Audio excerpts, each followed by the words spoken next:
ಪತಿ ದೇವರನ್ನ ಗಣ್ಯ ಹೆಸರು ಹೇಳ್ಬೇಕು ಶರಣಬಸಪ್ಪ ಅಂತ ಹೇಳ್ಬೇಕು.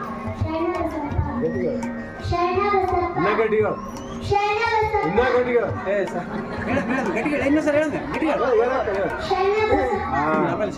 ಈಗ ಬರ್ತೀವ ನೀವಿಬ್ರು ಮತ್ತೆ ಹುಡ್ಕೋದು ಯಾರು ಹುಡ್ಕ ವೆರಿ ಗುಡ್. ಈಗ ನೀನು ಹೇಳ್ಬೇಕು ಮುತ್ತು ಕಂಡೆ ರತ್ನ ಕಂಡೆ ರತ್ನದಂತ ಹೆಂಡತಿಯಲ್ಲ ಕಂಡೆ ಮಹಾದೇವಿ ಅಂತ ಗಟ್ಟಿಗೆ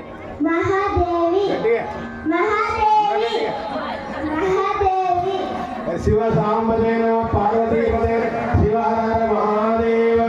ಮತ್ತೊಂದು ಸಾಯ್ತು